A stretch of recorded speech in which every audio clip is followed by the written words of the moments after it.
Hey, how's it going, everybody? It's Timothy here with Jank Diver Gaming. I just moved from North Carolina all the way over to the Northwest, Washington, and I figured to celebrate, we would do a tier list. Why not? That's the way people celebrate important things, right? What I'm going to do here is go through the Unrestricted cube, which is our higher power level cube for those who have not played with us. And I'm going to go card by card and kind of rank where I think the cards stand as of right now, July, August-ish. 2023, so this might shift around in the future, but I'm going to give my opinions on individual cards, ranking them obviously in a tier list. So the S ranks will be just the first pick, best of the best cards, and these will probably remain S's for a very long time. A's are like a little bit of a notch below those. If you don't have an S in a pack, you are happy to take the A's. You're perfectly fine starting off a draft with these cards, even though they're not the absolute best in the color.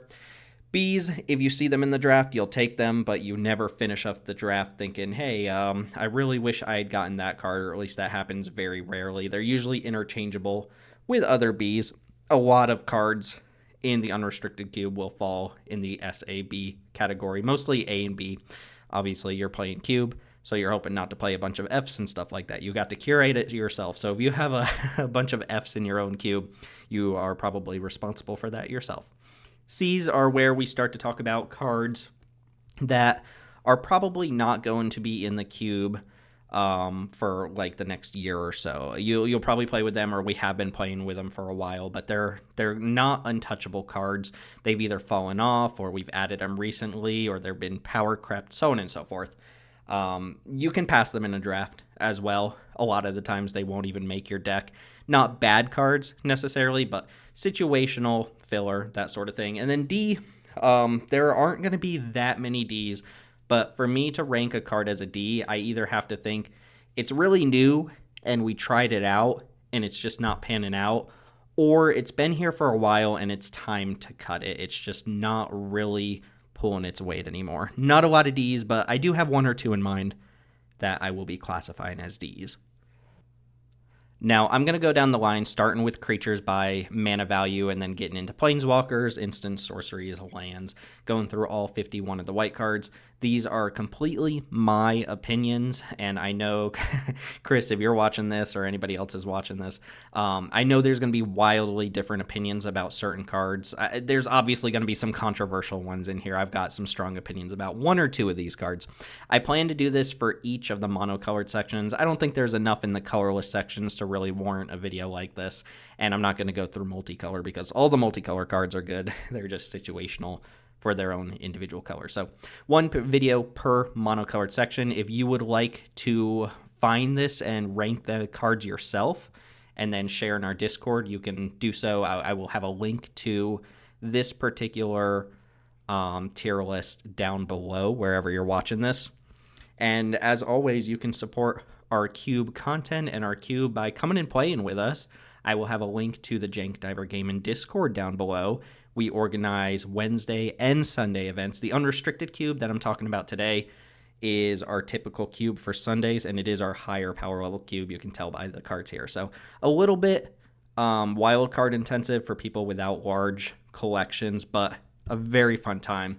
Get to do a lot of super powerful synergistic things. So I have Scryfall over here. I'll type in most of the cards so that you can follow along if you're not familiar with what a card does, especially if there are any alchemy cards. We do have one or two floating around still.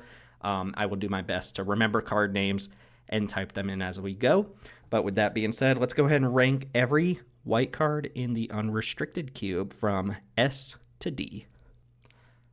All right, so that means we're starting off with Dauntless Bodyguard, which is up screen here. The Savannah Lions, we've got 3 or 4 of them in here. They're all going to be roughly in the B category unless they do something that stands out. They're obviously really good in like white tempo decks or white aggressive decks, but you don't play them in your control deck.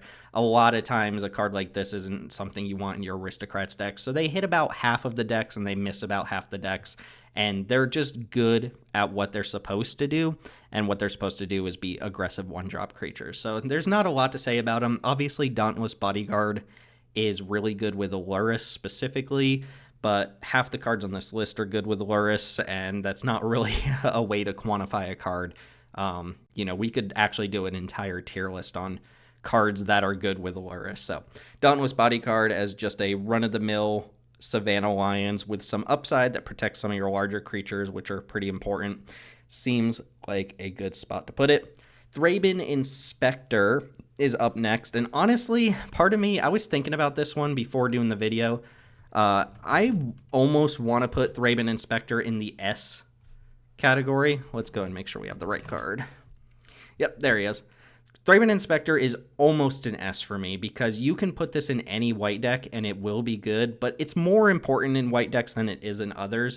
And if you don't have a Thraben Inspector in your deck, it's not a huge loss, but it is such a good bridge card that I have to put it at least at A. And I know some people would put this at S just because of how ubiquitous it is, how low cost or opportunity cost it is to put Thraben Inspector in your deck. But I do have to cap these off at some point. I'm not going to go ahead and put Thraben Inspector in the same category as Swords to Plowshares. I'm just not going to do that. But I do think this deserves a notch slightly below. So Thraben Inspector gets an A here. You put this in your Blink deck. You put it in your aggro deck. You put it in your control deck. If you really wanted just a body in your control deck, you could put it in there and it'll be good. All right, Usher of the Fallen.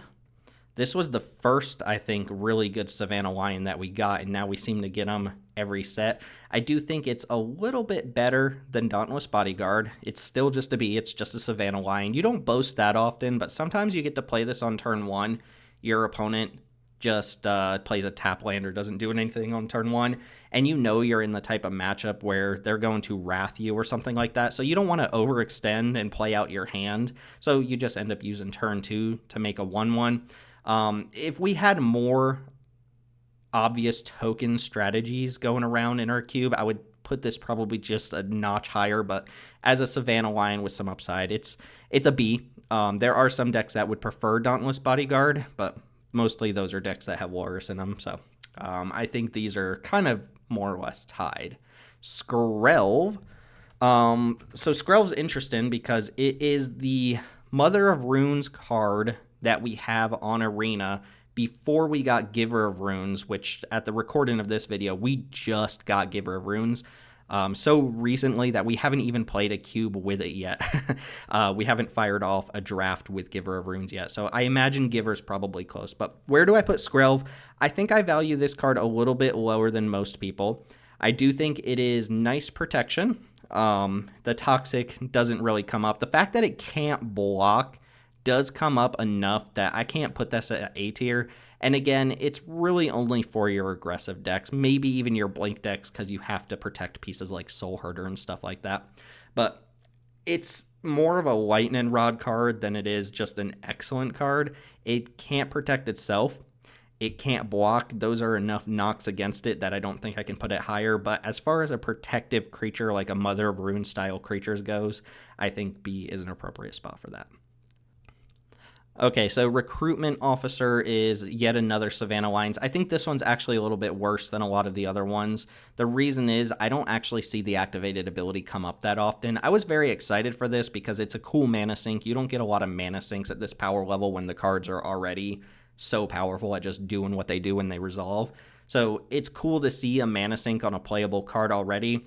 That being said, even though this is a mana sink that kind of lets your white weenie deck extend into the late game, you don't really want to be in the position where this is all you have to do with your turn anyway. You're probably losing if you are activating this ability, which is not great, but I think for the most part, this is like 80% 1 mana 2/1 with no extra abilities, and then once every draft, you might activate this ability, and then you might put another creature in the play. So it's obviously got some upside, but I think if more Savannah Lions come down the line, if we get things on the level of Dauntless Bodyguard, Usher, that this one will be a little bit of a replacement down the line. I actually like this card a little bit better in the Peasant Cube than I do in the Unrestricted Cube, but it really doesn't hurt if your stat line is white for a 2/1, because the decks that want that stat line want the extra abilities, but are happy to just flood the board with as many Savannah Lions as they can get. Next up is Hopeful Initiate.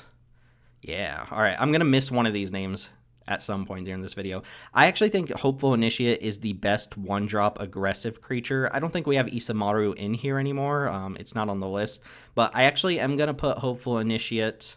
I guess I still have to put it in B because this only goes in an aggro deck. It doesn't go in enough other decks that it warrants being an A or anything like that. I think it's better for Skrelv. I think of all of the X ones, which it's interesting because you think of Savannah Lines, you think of 1 mana 2/1s when you think white aggressive deck, but the curve outs with Hopeful Initiate are the best possible curve outs that you can get in the unrestricted cube, where you play Initiate on turn 1, something that grows it on turn 2, and like Adeline on turn 3 or something like that. And then by the time this is attacked twice, it's like a 3/4. One of the best lines that you can do and just kind of keep yourself out of range of what your opponent's doing is Hopeful Initiate into Thalia, which we don't have Thalia, but a comparable card, just a 2-power creature, and then this has already caught up to where the Savannah Lines are. It's also a little awkward that you can play this and then your opponent can actually just target whatever creatures you play after it to kind of nerf how good Hopeful Initiate is. But I also like that the activated ability isn't nothing. We don't really have a lot of problematic artifacts or enchantments, but when your opponent like sticks a Banish and Light on something and you have a couple counters and you can throw them at Hopeful Initiate, or rather remove them from Hopeful Initiate to blow up something when your opponent wasn't expecting you to be able to do that. I think this card leads to the best possible starts for white aggressive decks, so I'm going to put it above the Savannah Lions, even though it's not a flexible card in terms of how many different decks you can actually put it in. And the final 1-drop creature we already spoke, Giver of Runes. This is, well, Skrelv had kind of a monopoly on this sort of effect. I think Giver is significantly better than Skrelv, enough so that I'm going to go ahead and put this at A. You do want to be playing this in a white creature deck, so I can't put this at S. You just don't put this in your control decks. You don't really, I think, want to put this in your Aristocrats decks, although maybe you will if your deck is like super reliant on Yawgmoth or something like that. But I do think as far as protection goes, this card is one of the best at what it does. Obviously, it's not Mom. It can't protect itself, which means that it draws removal towards itself. But if you play this on turn 1, you untap. Your opponent has to remove this before they can start dealing with anything else. And I think that's an important ability to have on a 1-drop. It's also notable. I don't know how often this is going to come up, but it does give protection from colorless as well. And Wormcoil Engine happens to be one of the most brutal cards that the white aggressive decks can run into. So the fact that Giver of Runes gives you the option to like block a Wormcoil and just nerf the damage or push straight through it with one of your creatures is probably going to matter at least once or twice. So I think this card will be good. We noted when we added it that we probably want to put a little bit of a check on how many of these cheap protection effects we get, because in multiples it can become very obnoxious for your opponent to be able to interact with your board. So Giver, we haven't tried it in the unrestricted cube yet. Our draft coming up as of the recording of this video will be the first time we actually get to see it in action, but I'm going to start relatively high at an A on it. All right, moving into 2-drops. Luminarch Aspirant. Let's see if we got that right. Yep, we got it. All right. So I should note here that there is an alchemy version of this card. The only alchemy cards we actually play with are the digital-only magic cards that only exist on Arena.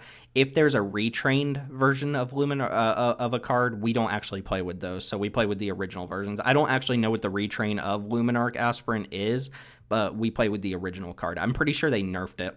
This is going to go, I think, in like mid-A, because as an aggressive card, it's fantastic, but it's only an aggressive card. You don't put this in any other deck. You don't even want to put this in your Blink deck, really. So it's a little bit narrow in terms of which decks it can go in, but it is one of the best 2-drops for the white aggro decks. You get to just stick this, and then you get so much extra power. If this goes unopposed for like 3 turns, it's basically a 2-mana 4/4 that spread that power and toughness out across the board. And we actually do see a lot of effects like this. There's Wolf, Rangers class has a very similar effect, but you have to invest a lot of extra mana into it to get that effect going. We've tried out the Green Hideaway enchantment. That one was a little bit weak. When you get this effect on 2 mana, it just snowballs at a point in the game where if you're on the play, your opponent just might not be able to keep up with what you're doing unless they have the removal. It's also, it always leads to interesting play patterns for me too, where I'm like, do I put counters on the Aspirant to get it out of range of some of the cheap shocks and stuff like that? Do I put counters on my other creatures to make them bigger? Usually you just put the counter on whatever gives you the best attack that turn, but it's not always the case. So I like the play patterns of this. It is an appropriately powerful card without being too good, and I think a high A is where it belongs. All right, one of my controversial picks, perhaps. I think Spirited Companion belongs in the C category. I don't think this card is a necessary addition. Like, it's pretty good. You can put it in almost every white deck, and it's at least inoffensive. It's very comparable to Thraben Inspector in that regards. It has the benefit of picking up Anthem effects in Selesnya. You can sacrifice it in Orzhov without losing out on a card. You could run it in like your Boros aggro deck, although I think it loses a little bit of appeal there. I'm not huge on these just cantripping creatures. I think the more effects like this you put in a cube, the more boring the cube gets, or at least the more binary things get, where you're just doing the peasant, oh, everything is a mole drifter, everything cantrips, I never run out of cards, and my creatures all replace themselves. I think those make for decent creatures, but it leads to more repetitive gameplay. So I don't like having a ton of stuff like this around, even though Spirited Companion is a card that feels appropriate for white, and you can put it in a lot of white decks. I don't think you ever end the draft thinking, oh, Spirited Companion was the card I missed out the most. And I know people are going to disagree with that. It is a solid 2-drop for the Blink deck, but it's replaceable in every deck that would want this card. There is something better in that slot that you probably want. It's not offensive. It's not something that I'm clamoring to get out of the cube right away. In fact, I think it's a nice little glue card to have around, but it does have a capped power level, and it's like good without ever being great, I don't think. And I know people are going to fight for these cards because they love them. People just see enter the battlefield, draw a card, and they go nuts over it. But I always like to temper my expectations for things like that. I think there will be a time where a very good 2-drop comes along and this ends up being the cut. But we've got other cards to cut before it. So on power level, I'm going to put it on a C, even though as far as like its role in the cube, it's probably like a B or something like that. I couldn't possibly put it higher than that. Sun Gold Sentinel, good old Sunny here. I'm going to go ahead and put Sun Gold Sentinel at a D. It's fine. Like 2 mana 3/2 is decent stats for an aggressive creature. It supposedly has a bunch of extra abilities. The Coven thing is like so wordy and such an infrequent ability to come up that I just don't put a lot of stock in it. And it has a little bit of graveyard hate, which we like in moderation in the cube. Misery Shadow is like the extreme of graveyard hate. We don't play a lot of effects like that. My problem with this is that it just is not an important piece for any deck. Even the white aggressive decks are happy to pick up like the 3/1s and the ones with extra abilities and stuff like that and don't care so much about the graveyard hate. This card comes in every time we have a 2-drop slot open. Every time we test out a new white 2-drop and we're like, that one wasn't really for us. What do we want to bring in? We're just like, okay, Sun Gold Sentinel is inoffensive. Let's just go ahead and put that in. So this is like the poster child for a placeholder card that you can put in a deck and not be embarrassed about it, but it just doesn't have longevity in our cube. We will cut this card multiple times. We'll probably bring it back multiple times, but it is not important for any particular deck, even though the white aggressive decks are fine playing it. Selfless Spirit is up next. We got this one in the Shadows over Innistrad remaster, which was awesome, by the way. Brought a lot of really cool classic cards to our cube.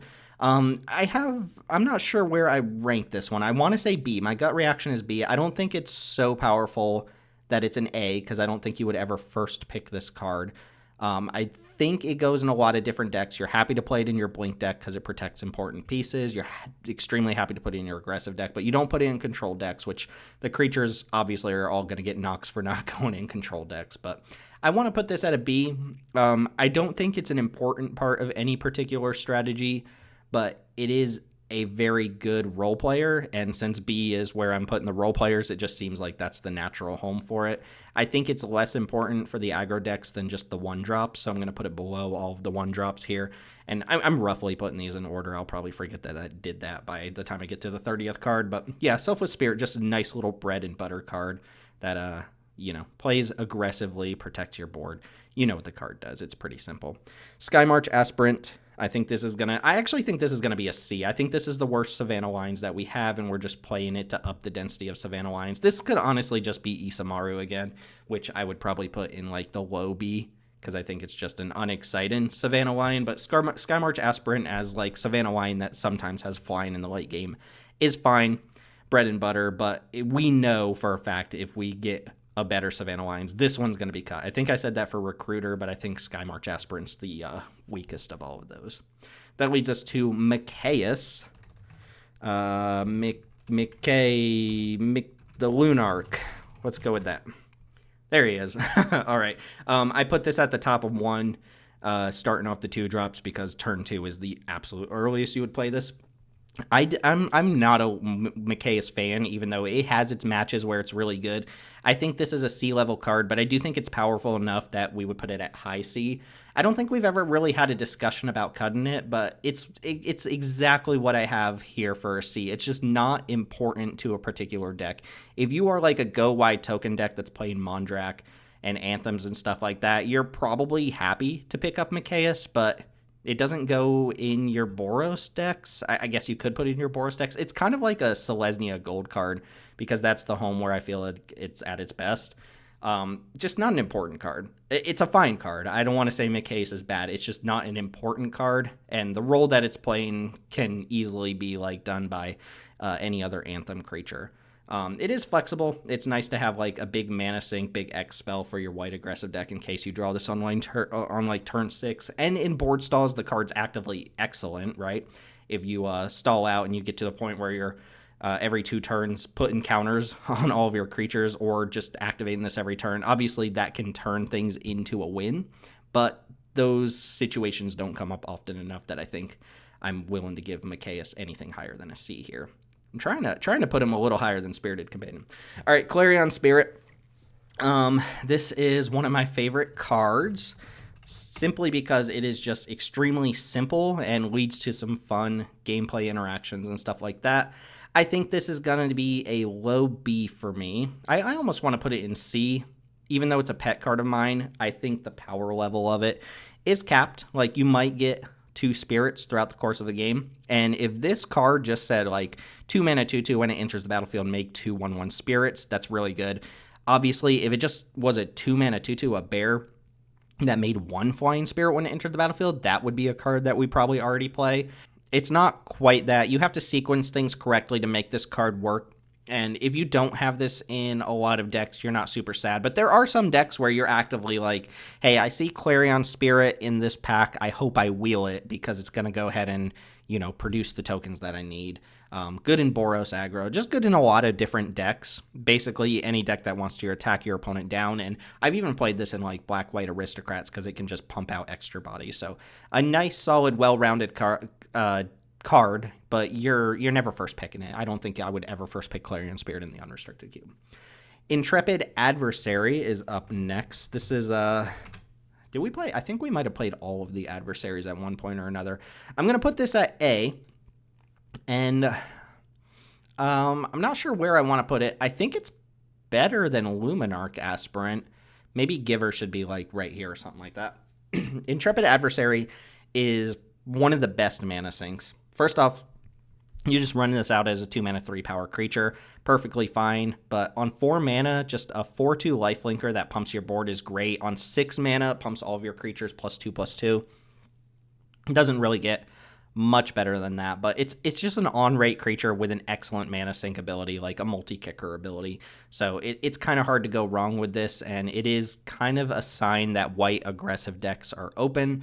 I almost wish we had like more proliferation and stuff like that, because it does work with proliferate, but we're not really doing that sort of thing. You're not cheating extra counters on this card. You're casting this card fairly, but what it does when you do cast it fairly is pretty strong. So I think Intrepid Adversary is one of those cards where you see it in a pack like 5th, 6th pick or something like that, and you think, oh, white aggro is open. I could take this and kind of move into it. Or you've got a couple of Savannah Lions already, and you're just thrilled to see the card. All right, what is your name? Guardian of New Benalia. The only interesting Enlist card. Enlist not making it as the best mechanic of the 2020s, let me tell you that. Guardian New Benalia is a strong 2-drop aggressive creature, but it's not super important. I guess it's pretty good. As far, it only goes in aggro decks might be the problem. It's a little inflexible, but I'm going to go ahead and put it at B. For reference, if you don't play with us, we used to play a Danto Vanguard, but that had such polarizing matchups that we just weren't a fan of how it was either absolutely insane against what your opponent was doing or just complete dud of a card against the aggro deck. So we swapped it out partially to kind of free up blue control a little bit since it's struggling so hard and has been struggling for a while. This felt like a nice even ground creature that wasn't as brutal against control decks as a Danto Vanguard was, but also had some game against like big beefy green creatures. This can punch through those with the right enlist. Unfortunately, enlist is not like that interesting of a mechanic. The bonuses are nice, but usually if you're in a position to attack at all, that means that you're just jamming with everything in these decks. So enlisting doesn't do too much, but every now and then your opponent plays like Cavalier of Thorns and you get to enlist something with this and just push through it. That sort of situation just doesn't happen that often. The white, cheap white removal spells usually are what you need to clear the way so that Guardian can attack. But I don't see enlist happen that often, but it is nice that this is just pseudo protected against a lot of removal with the discard a card, make it indestructible ability. It's fine. I could talk probably a little bit longer, but it's not an interesting card, I don't think. It's just a solid little aggressive creature. All right, Charmin Prince. A card that feels good to cast, plays a lot of different roles. Charmin Prince, great staple card for the blink decks, and occasionally you can just kind of throw this in an aggro deck if you didn't quite get there or you were fighting somebody else for like white 2-drops and 1-drops. Charmin Prince isn't the worst possible card. I think my favorite thing about it is that it can steal back cards that have been stolen from you because it blinks a creature you own, not a creature that you control necessarily, but those situations don't come up that often now that we're not playing things like Agent of Treachery. It's not an A. You're not first picking Charmin Prince, but I think B is fine because it fits a lot of different deck styles. It is one of the key cards that you're looking for the blink deck, the blue-white blink deck. So happy to put it down below. If you're aggressive, you'll play it. You're not super happy for it. If you're blink, you're very happy to pick it up. Don't really play it in aristocrats. Don't really play it in creatureless control decks or anything like that. Not quite a C, though, because I don't think we're advocating for cutting this card anytime soon. It's just a nice little glue card. Skyclave Apparition. There we go. I'm going to go ahead. So I think there was a time where we would have said Skyclave Apparition was the best white 3-drop in the cube. When we first started doing this and first started curating the Unrestricted cube, the card pool was much, much, much smaller. In fact, all of the other 3-drops we're going to see here were not printed when we first got Skyclave Apparition on Arena. So we were playing some really bad white 3-drops, and Apparition was clearly better. And now I think it might actually be the worst, or in the run-in for the worst of the 3-drops, but still quite good. I'm going to stick this at B. I am going to put it very high in B. In fact, I'm going to put it at the top of B because this card goes in a lot of different decks. You can even play it in a control deck and it's fine, but it's great to just curve out with the aggressive decks. The reason I don't go A on it is because I think people tend to overvalue Banisher Priest type cards in general. Sometimes you get away with Murder, where you get to just exile something and they never find an answer for it. But things do go really poorly when you exile a 4-drop and then mid-combat they kill this and they just get a 4/4 on board and then eat one of your other attackers. Things can go really poorly with this card, so it has pretty high highs and pretty low lows. And I think that does knock it down a notch for me. I also don't think I'm first picking Skyclave Apparition. Our cards are quite powerful enough at this point that I know if I want a white 3-drop, that there are other really good white 3-drops. So I think I would be very hesitant to first pick Skyclave Apparition, even though it goes in almost every white deck and is pretty powerful, even though sometimes you get completely blown out with it. Welcome Vampire is up next. This was one of the rewards we got during Wizards' 2-year foray into trying to make white viable in Commander, which meant that we got a bunch of white card advantage and pushed white cards, which means for Cube, we just ended up with great white cards. So thanks to the Commander players out there. Welcome in Vampire is somewhere between the A and the B for me. I almost want to put it at an A. In fact, I think I am going to put it at a A minus. Well, would I ever first pick a Welcome in Vampire? No. I'm going to go ahead and put it like just roughly even with Skyclave Apparition, because I think I could go an entire draft and think to myself, okay, I didn't get Welcome in Vampire, that's okay. But I just don't see myself first picking it. You kind of want to know that you're in a creature deck that's going to trigger this a lot before you get the Vampire. So I think this is a late pack pick, even though it is a very strong card in the decks that it's in. So, yeah, let's temper that a little bit. I don't think this should be an A just because I don't see myself first picking it pretty much ever. And you can see I'm being very stingy with the S's and the A's. Like, I mean it. S is the best of the best, and A is like just a notch below that. If I'm not like looking at you and snapping you out of a first pick, pack one, pick one, you're not an A or an S to me. These are all cards that I could conceivably see myself first picking. Monastery Mentor. So I had to defer to the judgment of my colleagues, Chris and a couple other people, Teld, who have been, helping with design. Chris and I obviously discussed everything that goes into the cubes. Teld has been, participating a lot in cube discussion and design discussions lately. We decided to try out Monastery Mentor. I have not been playing the cube, due to having a kid and everything. I'm very busy, so I have not been playing the cube since we added Monastery Mentor, but when we put it in, we recognize that this is for a very specific kind of deck, like a Jeskai Spells deck that we have supported with a couple cards here and there. I think this card is good. It can do things. It can win a game, but I do think this card probably, I don't want to put it at D, because it is more unique than the other white 3-drops, but I am going to put it at low C just because I think it's occupying a slot that we'll find something else for, and it's for a niche deck that doesn't get drafted every single week, There is not a Jeskai Spells deck that wants Monastery Mentor every single week. And I suppose you could build a Boros deck that's very spell heavy and can trigger prowess and stuff like that. I could even conceptually see putting this in some sort of black-white aristocrats decks where you have a bunch of spells like Village Rites and Transmogrant's Crown and stuff like that, where you can actually pump out some extra tokens. But this is through and through dedicated to the Jeskai control, or rather Jeskai Spells deck that just isn't frequent enough that I think this card warrants long-term play. And maybe I'm wrong about that. Maybe I'll play, one of these days I'll get back to playing the Unrestricted Cube and I'll say, oh, you know what? Monastery Mentor is just great. It is like a key piece of a very important deck, and I'll change my mind. But for now, I think it's not super important, even though we're fine to try it out because it's a classic card that is powerful and, lends itself to an archetype that might otherwise not exist if we didn't support it explicitly with stuff like that. Definitely worse than Spirited Companion. Definitely better than Sky March Aspirant. Elite Spellbinder. I am going to go ahead and stake a claim and say this is an S tier white card. I would put this in pretty much every white deck, even my control decks that are just very, very light on creatures, because this clocks your opponent and disrupts them at the same time. It is excellent in white tempo and white aggressive decks. In fact, it might be the best white tempo card out there. I'm not sure how I actually feel about that, but first off, I would snap this up out of a pack that I think was a little bit weaker. I think there are other S's down here that take precedence over Spellbinder, but I wouldn't be embarrassed about this card. Second off, the fact that I could just put this in a control deck, even though it's not optimal in a control deck, I can put it in like a blue-white control deck and it'll still perform just fine.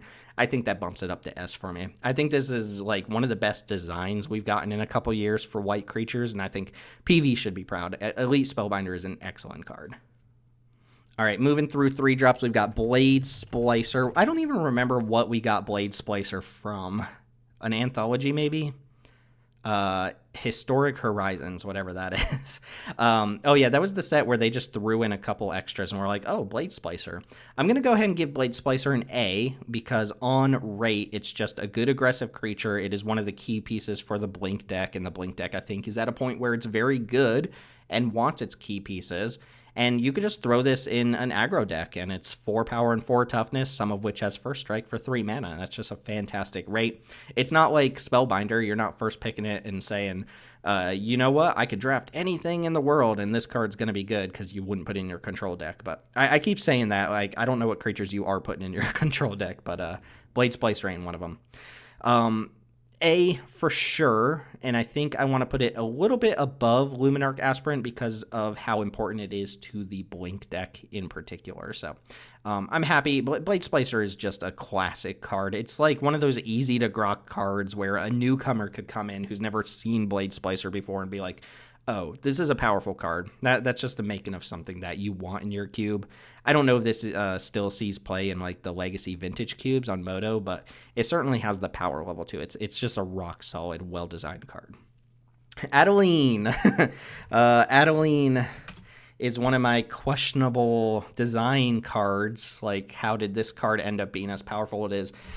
It's definitely S or A. You don't put it in your control deck, but honestly, I could see a heavy control deck that just wants to stall the game out until, stall the game out until real late and then cast Adeline on a turn where it can hold up interaction. That being said, I'm going to say I think Adeline is S tier, and I'm warping the definition of an S here just a little bit. I these are rough definitions. They're not like, we have to stick to them explicitly. But I think Adeline is so strong in the decks that you put it in that it just has to be an S tier. And I would absolutely be willing to first pick this. Realistically, you don't want to put this in a control deck, so it might be like high A.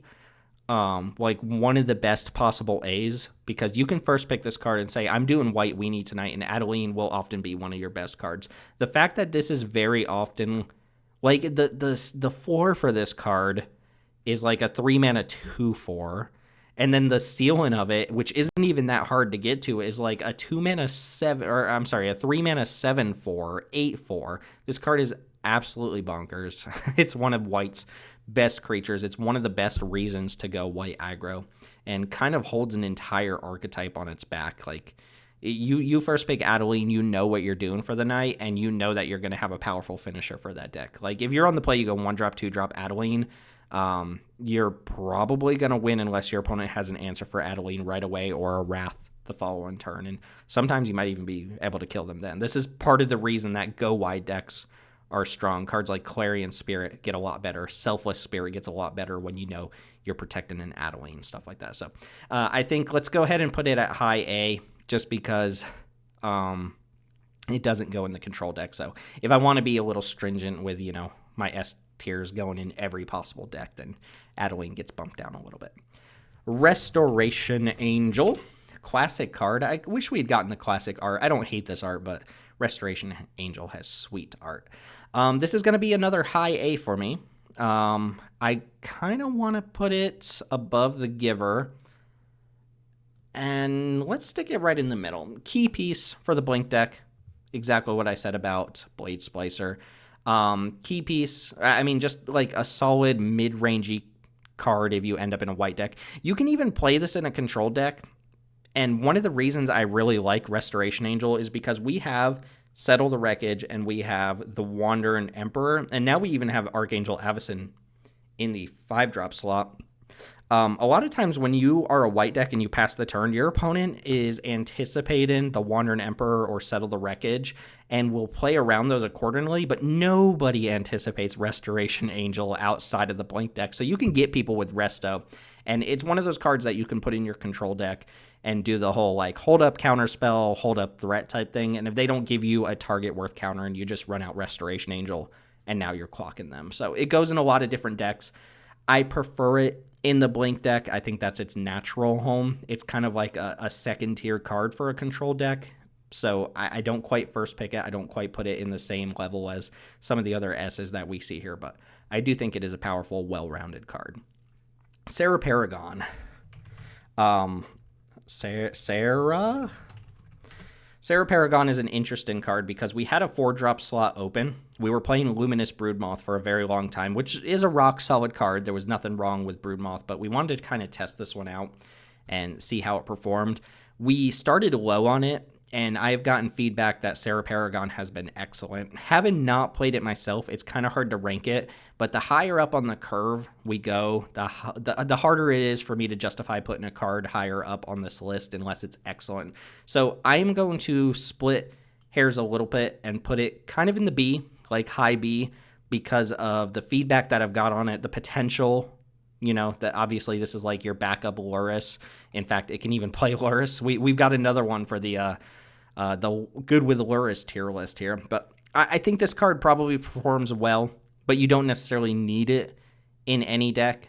I don't know if I would first pick it or not. If I go draft tomorrow, if I draft the Unrestricted Cube tomorrow and I see Sarah Paragon, I can think of at least 20, 30, 40 cards that I would first pick over it that I'd much rather see in the pack. So that leads me to believe it's not S tier. There's no way it's S tier. Could be A tier, honestly. If people have opinions about this and they've drafted the cube a lot, or they just have drafted environments with a lot of these same cards, like I'm receptive to feedback, but my own personal opinion is that you don't need it in a lot of decks, even though it can be your top end kind of curve filler creature for a lot of different decks. So let's go ahead and just stick it at B, with the caveat that I haven't actually played the card quite often.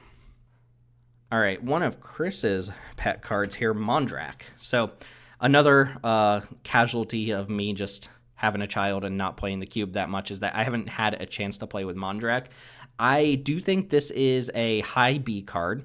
It is almost an archetype defining card. The fact that Mondrak exists in the pool gives so much extra breadth to the go wide token based decks, and it does cool things with a lot of different types of tokens that you wouldn't even think about. If you look at every single card on here that makes a token and you imagine it in conjunction with Mondrak, that's kind of, the justification for it. It's also just, solid stats. 4 mana 4/4 is not like breaking the bank in an unrestricted environment or anything like that, but it is solid stats as like a baseline. The fact that sometimes it just randomly becomes indestructible is nice. It's also just randomly a sack outlet for your black-white decks, even though this is not the 4-drop of choice for those. I think as a Selesnya card that kind of staples an entire strategy on it and tells people like, hey, draft Mondrak and then take cards that work with Mondrak. I like seeing a build around type card where a lot of these cards are just like super generically powerful on their own. Mondrak is more like build a deck that works with me and I will make the deck more powerful, if that makes any sense at all. So I'm going to go ahead and stick it at B, having not played the card once again. Just recognizing that it is a little bit expensive. It doesn't go in a ton of different decks. Realistically, Chris drafts this card as though it's an S, but I think on power level, you got to temper the 4-drops a little bit, so I'll stick it right here in the middle. Angel of Invention. This is an interesting one that I've had a lot of time to think about. I believe Angel of Invention has been in the cube since its very first iteration. Me and Chris are decent fans to big fans of the card because of how flexible it is and how many different knobs it touches. Maybe controversial for some people, but my honest opinion is that this card's time is up and I think it needs to come out of the cube. And here's my justification. I think when you cast Angel of Invention, it plays like an A-level card, maybe a high B-level card. But as far as drafting goes, you just do not need tons of 5-drops, especially in your white decks. Your white decks are fine playing a 5-drop, but just don't need them to the point where we don't need to oversaturate 5-drops in the cube anymore. Things are pretty tight at this point. The curves are very tight. People do curve out pretty much game in, game out. And that means the higher up the curve you go, the more you need to justify. We have Archangel Avacyn we'll talk about here in a second. And I think Angel of Invention, just people don't take it. People don't play it. And that's not because it's not a powerful card. It's because people recognize that you need to be a little bit low to the ground. You need to be interactive. You only have so much room for expensive cards, and there are expensive cards that are better. So I think if you put this in a deck and you resolve it, it's good. Like, it's hard for this card to not be good.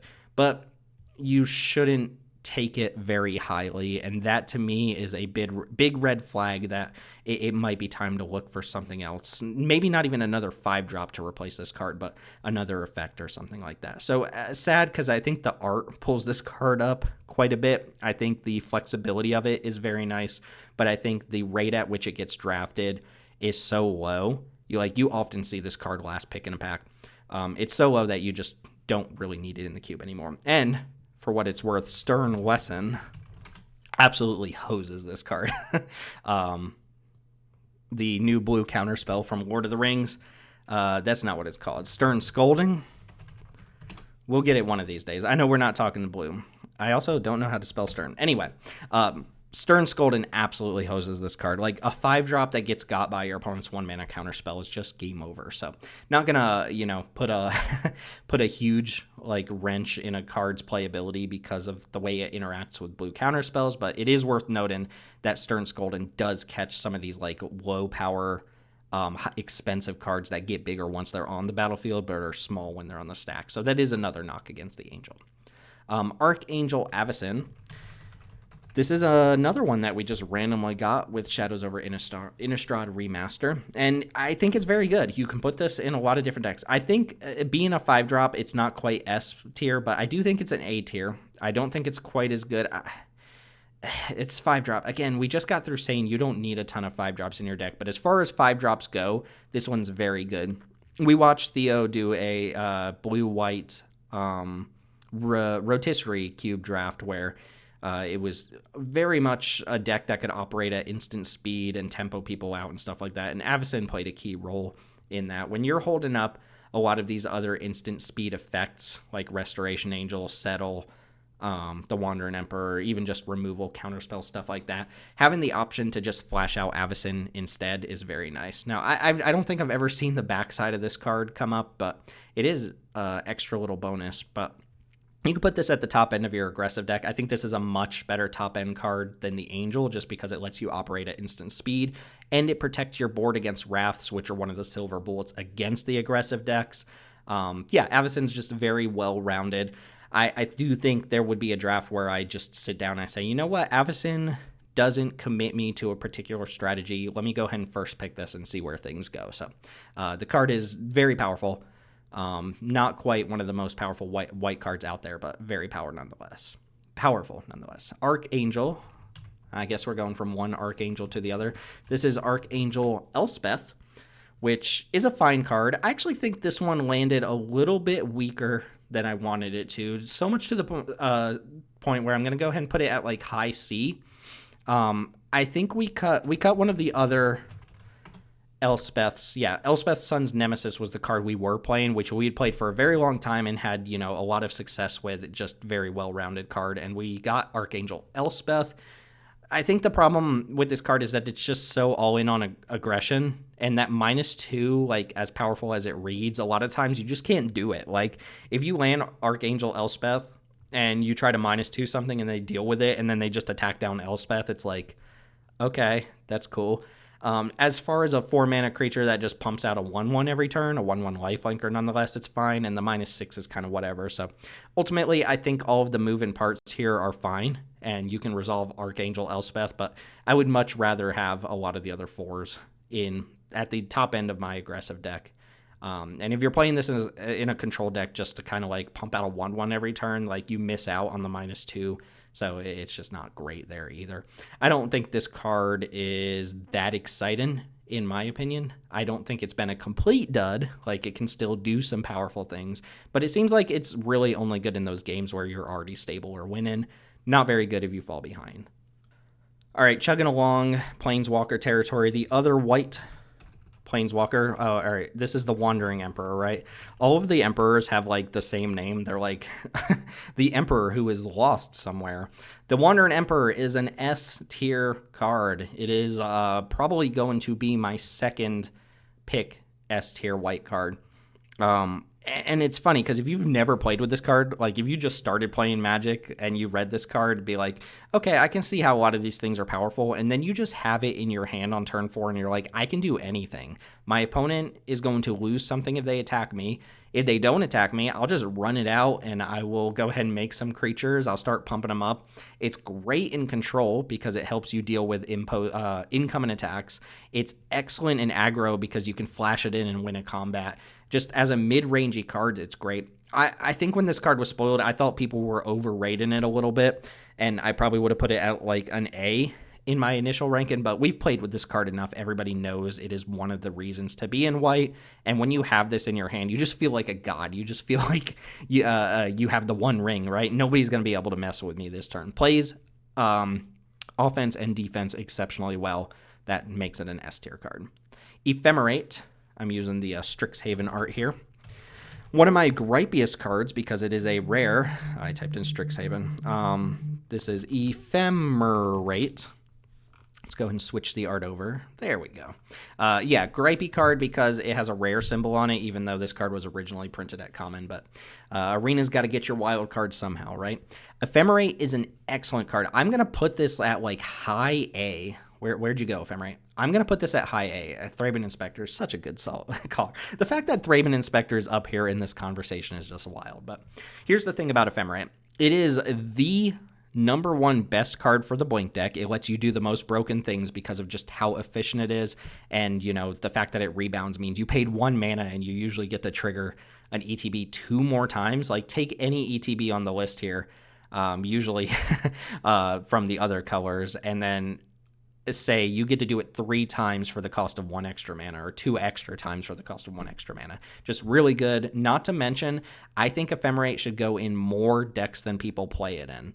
Obviously, you look at it and you're like, this is a Blink card, but you can put this in a creature deck and it will be good. Obviously, it's not going to save your creatures from wraths, but your opponents play single target removal. We're a cube. People have single target removal, and being able to use 1 mana to just blank a single target removal spell, which often costs more than 1, and then get an extra bonus out of the card that did that. It's kind of like a counter spell that gives you another ETB on its own, and that's in the situations where you're not using it in a dedicated Blink deck. If you're in a dedicated Blink deck and you're like hitting your Thraben Inspectors and your Elite Spellbinders and your Blade Splicers and stuff like that, it's just absolutely amazing. So I wish this card had a common symbol on it. It would actually probably even be too good for the Peasant Cube, honestly, but it is a common that was like egregiously bumped up to rare, or maybe it was a rare level card that was accidentally printed at common. Let's go ahead and put it that way. Yeah, play Ephemerate in more decks. If you have a bunch of creatures in your deck, whether you're a Blink deck or not, you should be playing Ephemerate. Swords to Plowshares. I almost don't want to type this one in because I don't think there's anybody watching this video who doesn't know what Swords to Plowshares is. Whatever, we'll just leave it on this art. S tier, the number 1 best white card. Some people like to occasionally come out of the woodworks and be like, well, at the best, this is a 1-for-1 removal. I think I would take the... No. Swords to Plowshares is better than every other card on this list. I will not entertain any other thought. It is not only the best card on this list, but probably the best card in the cube, in my opinion. It just deals with anything that's not hexproof, and a lot of times you can ignore the life gain. I don't really need to go into a lot of detail on why Swords to Plowshares is good. If you're here watching this video of all the videos you could be watching about Magic the Gathering, you know Swords to Plowshares is good. I don't even think I really have to justify saying that it's the best card in the cube. I don't think there's a single card I would take over it if I was trying to draft. Like, if there was money at stake or something like that, you better believe I would take Swords to Plowshares over something like... these cards are in the conversation, but I would take it over anything that's like fun or wacky or like situational or stuff like that. Just solid removal. Can't ask for better removal. This one's a little bit trickier. Lay Down Arms, I believe. Man, I'm good. Lay Down Arms, 1 white mana, sorcery. So this is the one that cares about the number of planes you control. Obviously, if you're playing a bunch of planes or you have the dual lands to justify this, it's fine. I think a lot of our other removal is good enough that this isn't really a necessary piece, even though you can construct decks where it's quite good.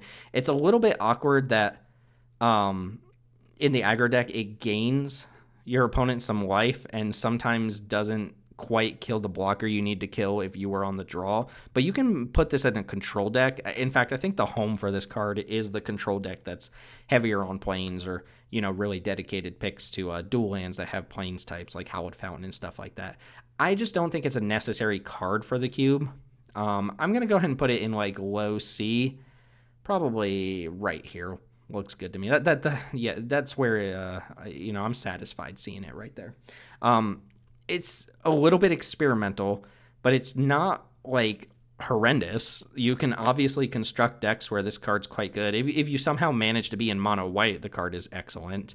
I just think it's replaceable. I think a lot of the other white removal spells, if you were to take a deck where this was optimized and sub it out for a different white removal spell, like some of the ones we're going to talk about here, I think you would be okay with that.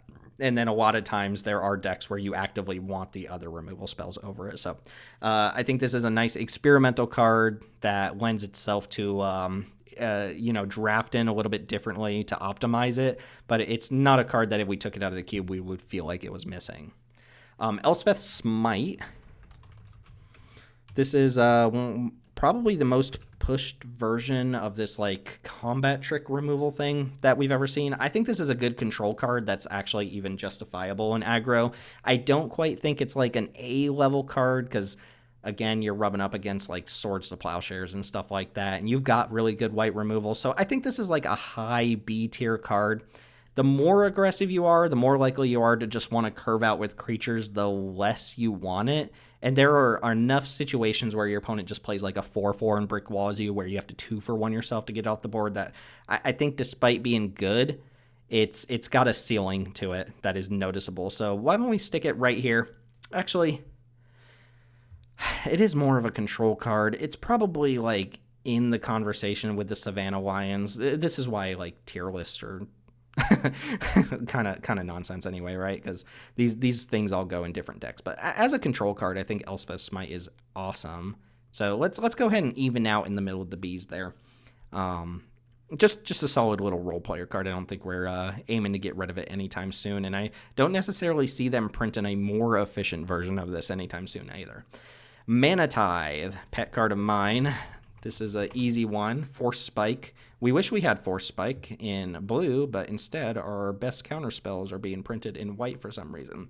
Mana Tithe, I draft this card and play this card as if it's an S, and I've seen it in a lot of situations where it makes me feel like it's an S, but if I have to be like realistic, I think Mana Tithe is an A that you should be putting in white decks like always and drafting highly. And you don't really have to draft it highly because people don't take the card, so you can wheel it a lot of the time. But I've had so much success with Mana Tithe, it's not even funny. And in your control deck, you could put this in your control deck, right? Your blue-white control deck would probably play Force Spike, which means as long as you can have untapped white sources early, you're probably fine playing Mana Tithe. You just get to like snag their Adeline on turn 3. That's a good exchange for you. But I think the aggressive decks and the decks that want to curve out and occasionally just can play this or slot it into their curve, that's where you really want to play it. Sometimes you on turn 4, you play a 3-drop, you hold up Mana Tithe, they wrath on their turn, you tie them, and the game is just over because of this 1 mana spell. I think it's so important. And I've gone on record, I have an Adeline Brawl deck, which is my historic Brawl deck. Whenever I get bored and want to play Brawl, not very often, I think Mana Tithe is the best card in that deck. I don't think it's the best white card in this cube, because sometimes it does miss. Sometimes it's a complete dud. You draw it on like turn 8 when in a top deck war. But, you know, as far as like turns 1 through 5, this almost always snags something and trades up on mana while doing it. Lets you play, you know, off curve a little bit to tithe someone. No one ever plays around Tithe either. So you get them like every single time. It's and it's like a huge blowout every time you do. So high A. I think if you have Mana Tithe like really low on your list, you should be bumping it up a little bit. All right, March of Otherworldly Light. Yeah, the pink bunny. Okay, this is a contentious one. I think Chris, if you're watching this, correct me if I'm wrong, I don't think Chris likes this card that much, and I have heard like different opinions. It seems like our community is half divided on whether this card is good or just kind of mediocre. I think it is really good, and I value the flexibility of being able to like pop an artifact or enchantment, even though, again, those aren't super problematic. The weird thing about like exiling cards from your hand, I have noticed actually comes up now and then. You are at a disadvantage. You're 2 for 1 in yourself to be able to do that. But when it's necessary for you to do it, or when that mana advantage of just not having to actually put a lot of mana into this happens, like you are in a really good spot. Or you're in a desperation spot, of course, where you kind of had to do it. But I think this is like a solid B tier removal spell. I think the catch-all nature of it doesn't hit planeswalkers, but the catch-all nature of it means that in your control decks, like you just have a tool that can deal with a lot of the problematic things that get underneath your counter spells that your deck's not really equipped to deal with. I think it's quite good. I like, you can put it in an aggro deck and it's just fine too. Like if you have card advantage in your white deck and you end up drawing extra cards, like maybe you have a wedding announcement or something like that, occasionally you can just use this as a 1 mana removal spell, pitch a card from your hand, get something out of the way, curve out, and just like bury your opponent before they really get everything on board. I think it's flexible. I think it's good. I don't think it's like the best removal spell of all time or anything like that, but I think this card justifies its slot in the cube. Unless we start getting like Path to Exiles and stuff like that, then I will look back at this and think, okay, this is starting to get outclassed. But I think it holds its own quite well. Fateful Absence is in the same conversation. This is basically the instant speed Declaration in Stone, which is also on the list. This one destroys a planeswalker, obviously. There's a little bit of difference. This one is better than Declaration of Stone most of the time, just because it's instant speed. So I'm going to put it higher. I think this is going to be like an A-tier removal spell for white. Depends on, you don't pick it highly. Like, I don't see a draft ever starting out with Fateful Absence, so maybe it should go higher, but you do put it in almost every single white deck. It's actually at its best in aggro decks, but you can play it in control decks and just trade up on mana.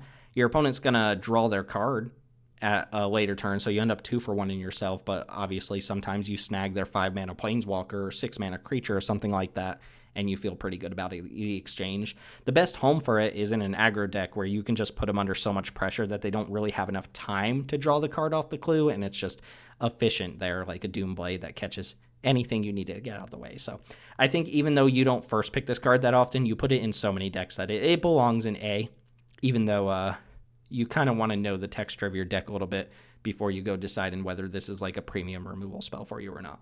Reprieve. Did I spell that right? I sure did. Again, white's counter magic being better than blue's counter magic.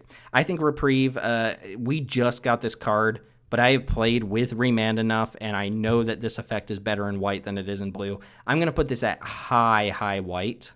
I don't think you should cut Reprieve from your white decks. I do think the fact that sometimes you reprieve like a really important 2-mana spell and your opponent just replays it means that it's not like a super powerful card. It's not going to be like the best card in your deck, but it is often going to put you in a position similar to Mana Tithe where you can curve out, keep up a little bit of mana, and just keep your opponent off kilter. You could put it in your control deck. Reprieve is a fine control card. Like, there's nothing wrong with that, but it's really at a home in a tempo deck or an aggro deck. Realistically, you can put it in any white deck, though. I've seen a couple people since we got this card put this in their sideboard in their white-based decks, and I don't think you should do that. I think Reprieve should pretty much always make your deck. Settle the Wreckage. Everyone's favorite. Settle the Wreckage. All right, so this is one of the most tilting cards. If we were talking about, like, cutting cards just because people hate playing against them, this would be a D. I'm going to go ahead and talk about these 3 cards together here. Settle the Wreckage, Day of Judgment, and Wrath of God, which, for record, Day of Judgment, Wrath of God are essentially the same card. Just destroy all creatures. One of them says creatures can't be regenerated, which doesn't matter for anything in our cube. But the 4-mana Wraths are all in the conversation together. And I have gone on record, and I will say it again, that I think the 4-mana Wraths are a lot weaker in Modern Magic than they used to be, and that Settle the Wreckage is leaps and bounds better than them. Maybe not leaps and bounds, but a whole letter grade better. I think if I had to realistically put these in here, I think the Wraths are so outclassed these days and have so many workarounds that they belong in low B. Let's go ahead and put them in low B because they are super important to some decks. And I think Settle the Wreckage is probably like a high B or something like that. That's basically a full letter grade. The problem with Wrath of God and stuff like that is sometimes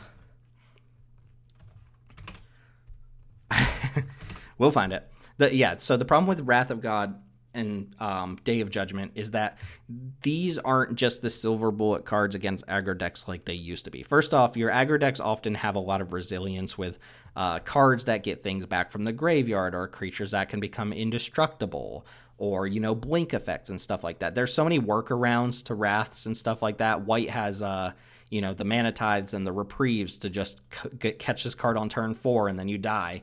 But I have to give a little bit of credit to the fact that your control decks kind of need the Wrath so that you can occasionally just completely wipe your opponent's board and take over from there. We've all had the games where your opponent draws the Wrath, you have the answer to the Wrath, and your opponent loses, and we've equally all had the games where your opponent resolves Wrath of God and you lose because they wiped your entire board and you don't have any board presence anymore.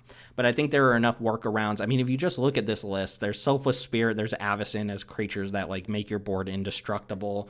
There's a couple ways to get creatures back. There's ways to save them.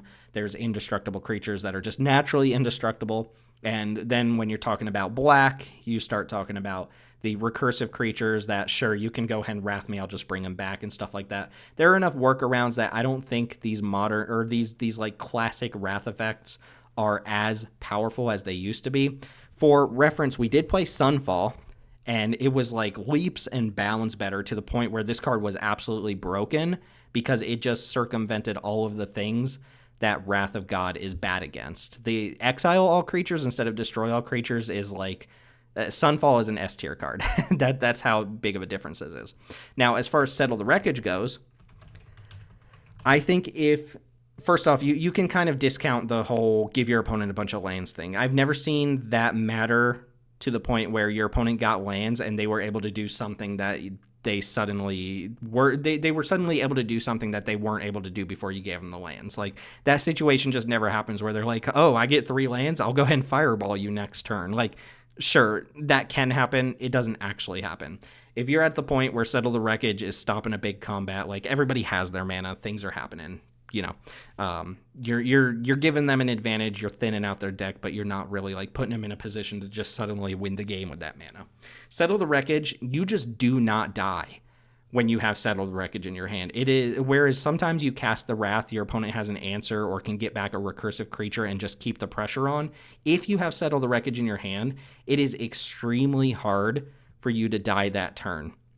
Your opponent can play around it, but by playing around it, they're not attacking you with other creatures, and you still make sure that you survive at least one turn to get back. And then there are combos with this. You have a Torrential Gearhulk, which can flashback Settle. The fact that you can disguise Settle the Wreckage with the Wandering Emperor or Restoration Angel or Avacyn and all of these instant speed white spells that change combat and the texture of attacks all play differently means your opponent has to respect it at any given time.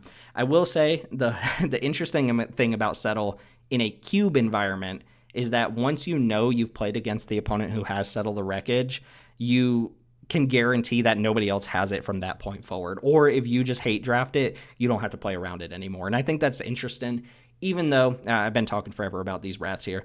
I think this is one of the most tilting cards that people get upset about when it stops them from winning the game. But on power level, I think it's just notably better than actual 4-mana destroy all creatures, because these things, while a necessity for control decks and decks that need to keep up with aggressive things, they are behind the times a little bit. They are a counter to a specific kind of strategy, but those strategies now have counters to these as well, and you have to line it up correctly in order to get things. I mean, how bad is it when you wrath the board and then your opponent just untaps and plays Glorybringer and hits you with a big hasty creature instead, or something like that, or 6-mana Vorinclex and just turns sideways, whereas you could have held up Settle the Wreckage and just guaranteed not taking any damage. You might not kill every single creature on board, but you guarantee that you are just not taking combat damage for a turn. So that's my piece. Enough about Settle and the Wraths. Let's go ahead and keep moving here with Declaration. Got about 10 cards left. Declaration in Stone, I think this is like a serviceable removal spell, but it is just a notch below Fateful Absence, so I will put it just a notch below Fateful Absence. That is not the notch I wanted to put it at. Hold on. There we go. All right. Declaration in Stone. I think it's like somewhere in the middle here. Probably like high B. Yeah, again, just really good in aggressive decks. A lot worse in your control decks because it doesn't operate at instant speed, but 2 mana to just get anything out of the way and occasionally sweep some tokens or something like that. Just a solid rate, even though I think we're at the point in Magic's power creep and power level that I wouldn't be surprised if we find something better than Declaration in Stone in the near future. Farewell. Here's my piece about Farewell. I just got through saying I don't think the 4 mana Wraths are great and Sunfall is broken. Farewell, I think 6 mana is just a little bit too much for a Wrath. The idea behind playing this card was that control decks are in a poor spot. They are positioned very poorly against a lot of the recursive threats in black and a lot of the resilient threats in white. So Farewell is a catch-all that deals with all of those things. It is just a tad too slow. If you're relying on your sweeper and your opponent just curves out with Adeline on turn 3, you die before you get to cast this. And oftentimes you end up giving up one of your own cards or something like that. 6 mana is just too much for a sweeper, even if this is like a catch-all. And we've had mixed results. Obviously, if you can prolong the game long enough to the point where you can cast Farewell and you're at a comfortable life total, it'll probably just win you the game. But a lot of times you end up dying before you can cast it. So I think Farewell is not long for the world, and we'll be looking for a different Wrath to replace it. One not named Sunfall. Portable Hole. Nice little bread and butter effect. This is like a high B. In fact, I think it's probably as like high as a B can go. You see that I put the white removal at the higher end of a lot of these categories just because every deck can play removal, but not every deck can play like the Savannah Lions and stuff like that. Portable Hole is just a 1 mana answer for a 1 or 2 drop. In a control deck, it is a nice way to deal with your opponent's curve out, and in an aggro deck, it's a nice way to like slot in a race and just take an early game blocker out of the picture. Obviously doesn't scale into the late game that well, but hits enough targets that you're happy to play Portable Hole, and then you just board it out if you're in a matchup where it's bad. Skrelv's Hive. I think this is one of the weaker ones. Obviously, if you are aggro and you're playing against control, you stick Skrelv's Hive on turn 2. It's kind of like, what are you going to do? You're going to die eventually. But in an aggro deck, you could play this and you just would prefer a lot of the other 2 drops. Like, you're going to take Luminarch Aspirant over every time. You're going to take the 3/1, the Intrepid Adversary over every time. It's not an important piece of the puzzle. I think it falls somewhere. In fact, I almost want to put it at D just because I have heard enough people say at this point that it was mediocre, but there are matchups where it is one of the deciding factors in that matchup that I'm going to put it in the C category as a unique effect. I think the actual home for it, I keep mentioning aggro here, but the actual home for it is probably Aristocrats, where it just spits out a body every turn. So, yeah, I think we probably don't need to hold on this one for too much longer unless people have like a very strong opinion that it's been good. Ossification. This is a pretty pushed Banish and Light type card. It hits creatures and planeswalkers, removes them from the battlefield. There is not really enough interaction for enchantments or basically any interaction for lands to the point where this card actually gets removed from the battlefield. It is one of these cards that I'm talking about where it's nice to have something like Hopeful Initiates or just random ways to be able to pop artifacts and enchantments just so that this isn't like a clean 2 mana kill everything every single time. Like, you do want a few effects that can combat stuff like this just to make interactions happen and stuff like that. But Ossification is a very clean removal spell. It doesn't operate at instant speed, but I do think it is just a clean enough removal spell that's really hard for your opponent to get rid of that I think I prefer it over Fateful Absence a little bit. But, I mean, it's 2 mana removal. If you're in a color pair that has access to better removal, like the red removal or the black removal, it's not as important. But if you're playing something like white-green, you're very happy to just put this in there as one of your dedicated removal slots, and then it's obviously very good in control as just a catch-all to creatures and planeswalkers. Seems the list has gotten big enough that we got to scroll up and down. Wedding Announcement. Here's one that I was horrifically wrong about. I did not think this card was going to get there when it was first spoiled.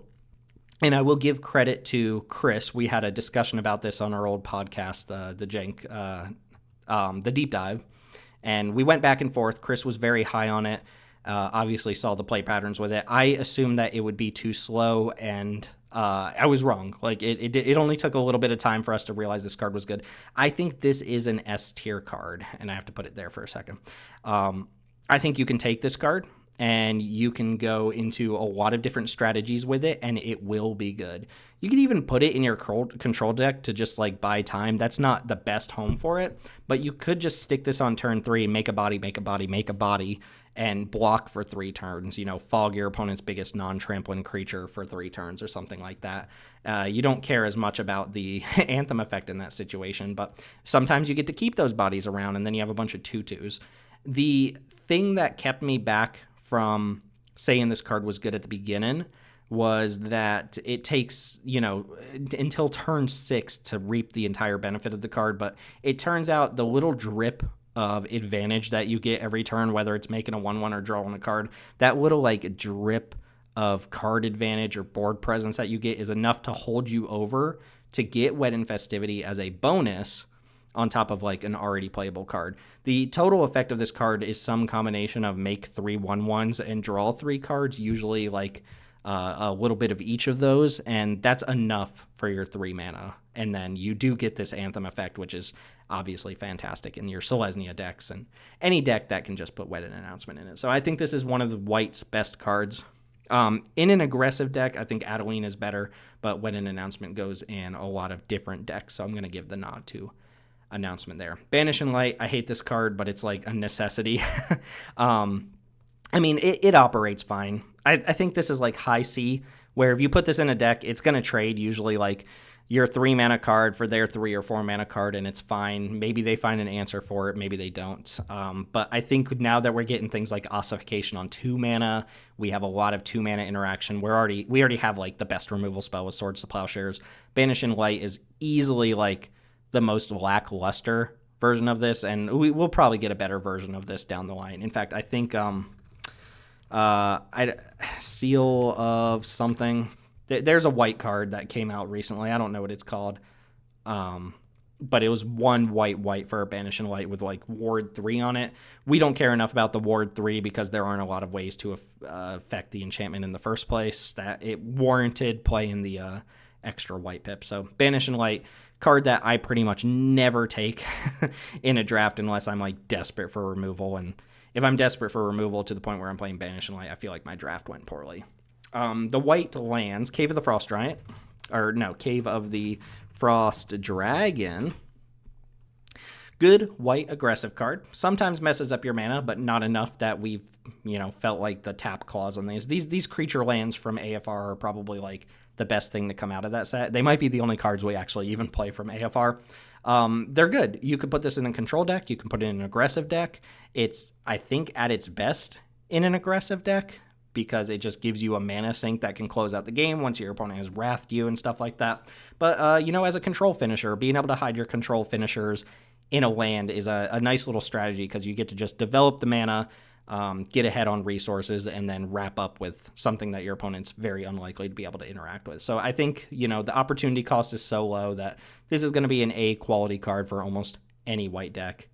Not quite as like blatantly powerful as some of these cards. Let's go ahead and stick it here above Restoration Angel because you should put this in almost every deck, but sometimes doesn't make the cut. Like your Aristocrats deck doesn't really need this, but your white control deck, your white aggro deck are pretty happy with Cave. Amiria's Call.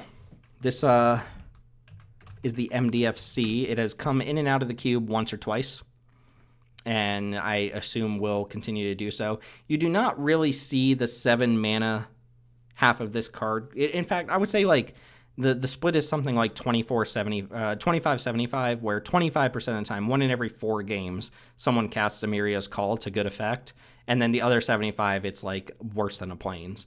But again, opportunity cost is a lot here, so it's hard to be low on these utility lands that are really easy to just sneak in your deck and up your land and spell count. I'm going to give this one a B because I don't think it's as universally powerful when the front half of it just doesn't come up so powerful, but it also doesn't cost you too much to put it in your deck, and it can decide games, which is, being able to turn your Plains into a card that could potentially win you the game is pretty powerful. So let's put it at high B. above a lot of the specific effects, above some of the clunkier removal. Stick it right there, and that leaves us with a Ganjo. And hot take on these channel lands, I think they're all S tier. Maybe you don't have to draft them as S tier, but in your deck they're S tier. You have no opportunity cost. We're not playing cards like Back to Basics and Blood Moon that affect the legendary, the cause of it. There's no opportunity cost. If you take these cards, you will put them in your deck, and they will never really hurt you, except in like some really niche situations and stuff like that. But maybe Takenuma and Sokenzan are like A's, but I think a Ganjo is actually one of the best ones because being able to turn your land into a removal spell is very powerful and doesn't cost you anything. Again, you don't have to first pick a Ganjo, but as far as deck building is concerned, I mean, if I told you could take a basic land out of your deck and replace it with a removal spell, you'd always be happy to do that, right?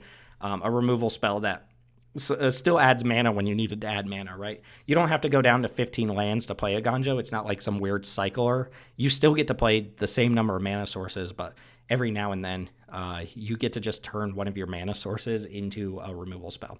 And again, plays with all of these instant speed effects I've been talking about. Avacyn, Wanderer, and Emperor, Settle the Wreckage, so on and so forth. I will say bonus points to a Ganjo because no one ever plays around it. And one of the best feelings is when you're playing against a counterspell deck where they have the counterspell in hand, they attack you, and they're like, nothing can go wrong, I have the counterspell. And then you just channel a land, and they're like, oh, can't do anything about that. So here we are, the white tier list.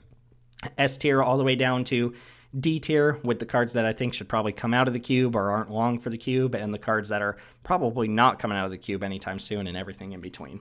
Talking for a while, so you can go ahead and fill out your tier list if you want to take a crack at organizing the white cards for yourself or showing us where you think these white cards land. Everybody should have different evaluations. That's kind of the fun of it, but I wanted to go ahead and give you a snapshot of how I feel about this color. I'm going to do this for all of the colors. I'll probably try to be a little bit quicker on the later colors since this took so long, but yeah. That's everything in white in the unrestricted cube. Go ahead and fill it out. Share your tier list with us in the Discord. You can find links to both of those things down below. And I would be curious to see just where your evaluations stand, especially if you're one of our frequent players. I just want to see what our players think about these cards and where they land. Comparing these side by side is like one of the most fun things you can do from the cube curator side of things, just to see where people's opinions land on the cards that you think are really good and you think are really bad. Some people have these cards way up here. Some people have these cards way down here. And so he's interested to see. So that's going to go ahead and do it for the white cards. We will be back with blue, black, red, and green whenever I get the chance to actually sit down and talk about them. And I hope you've enjoyed this. You can let me know if you want to see more stuff like this in the future. I could do this for the Peasant Cube as well. If you want to see that, I just need to hear that it's worth my time to do so. But yeah, support us down by joining our Discord, just saying hello, coming and drafting with us on Wednesdays and Sundays, having some cube discussions, talking Retail Limited, or just like, comment, and subscribe here on YouTube. Whatever you do, it helps us out, helps us grow, helps us build our community, and helps us make the best possible cubes we can. So my name's been Timothy with Jank Diver Gaming. I will see you all next time.